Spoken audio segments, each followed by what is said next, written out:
If you live for the praise of other people, you will die by their criticisms as well.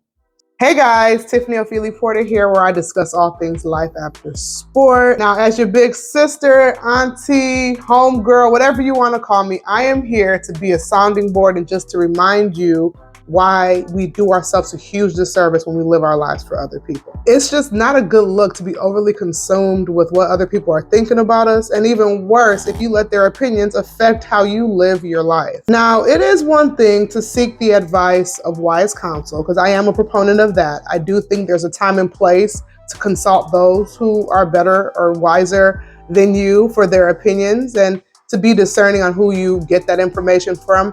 But it's a completely different thing to base your life decisions on the opinions of any Tom, Dick, or Harry on the street. You know what they say about opinions. Now, for those of you who are new here, I am a former world-class athlete, Olympian, pharmacist, and I have been able to achieve a couple of things in my life, which I am very grateful for. But I will say life will look very different had I just listened to the opinions of just anybody.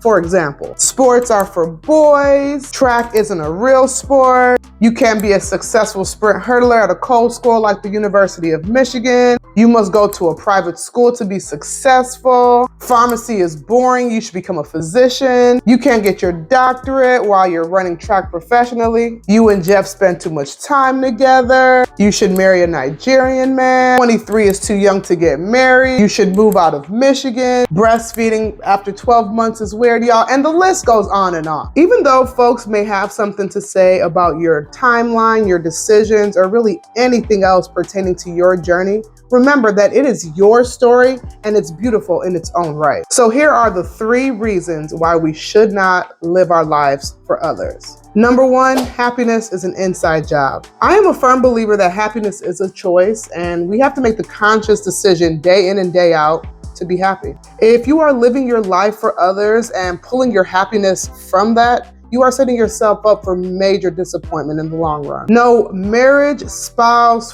friendship, accolades, possessions, or anything can really bring you true and lasting happiness unless you make the decision to find the joy that this world cannot take away. Now, although newer research does suggest that you can in fact buy happiness, I'll put the link down in the description box, but essentially there is a cap to how much money can really impact your level of happiness. Life reminds us all the time of the rich person who is empty on the inside and the poor person who is joy-filled day in and day out. So I personally take heed to that, and I do not pull my own happiness from money. So how do we get to that happiness? For me, my faith plays a huge role in keeping me grounded and keeping things in perspective. Now, I personally couldn't imagine doing life without God. However, for those who might be on a different faith journey, I do think knowing your why and having a North Star can be incredibly helpful in you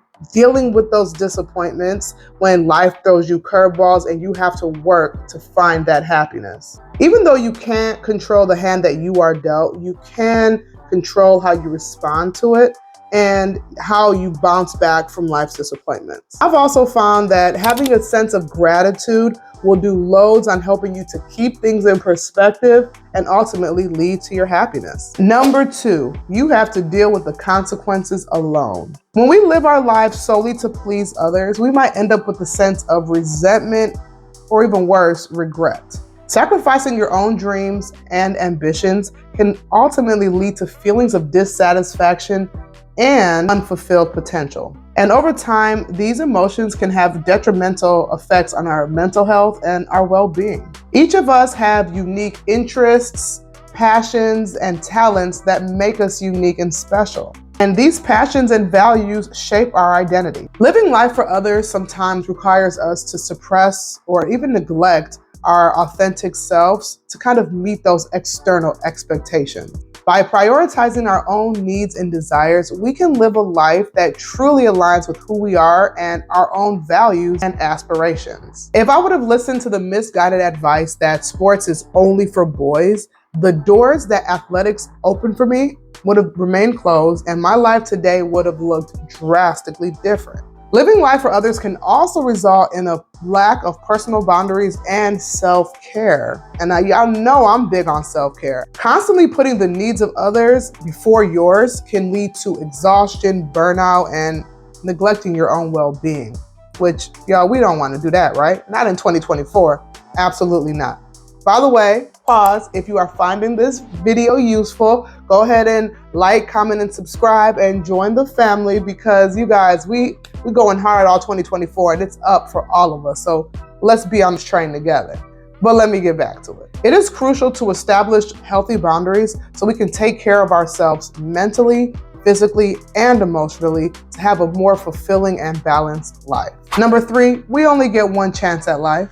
First off, there's something to be said about the fact that people really genuinely do not care about what we got going on as much as we think they do. We all have our own lives to live, and most people are focused on living theirs instead of really worrying about you and how you're living yours. And keeping that in mind can actually be very freeing. For example, in my own life, I am grateful that I did not listen to those gossiping Nigerian aunties that used to say that my husband and I were taking too long to have kids when we were just young and focused on our track careers. Remember, we got married at 23 and 25, and we knew exactly what our plan was. And I'm even more grateful that I didn't let their speculations of me being barren break my spirit when my husband and I finally did start trying for our first child, and it wasn't as straightforward as I would have liked. I've talked about my miscarriage story and how I'm on the other side of it now. If you haven't watched that video,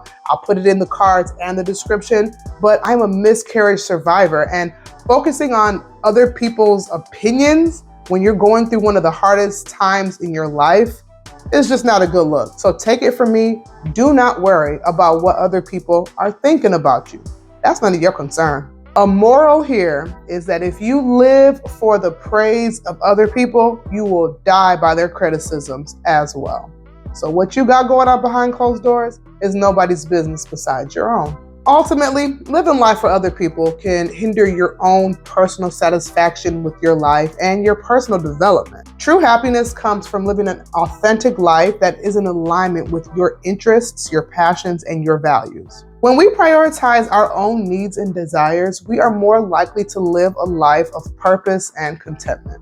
Now, although my journey to this point that I am in my life has not been smooth, I am definitely living in the midst of several answered prayers. A large part of the fulfillment that I have today is because I stopped caring about what folks thought about me a long time ago. I ditched that, left it in 2023. It's a new year, and instead I embraced my authenticity and I am living in my purpose. While it is important to consider and care about the well-being of others, it is extremely important for us to prioritize our own needs and our own desires, since we only have one shot at this thing called life. So as your big sis, auntie, homegirl, take it from me, don't let the opinions of others affect how we are moving in 2024. It is a new year. We are here to smash goals. We are here to live as our true, authentic selves. And while we're at it, we can bring others up along the way.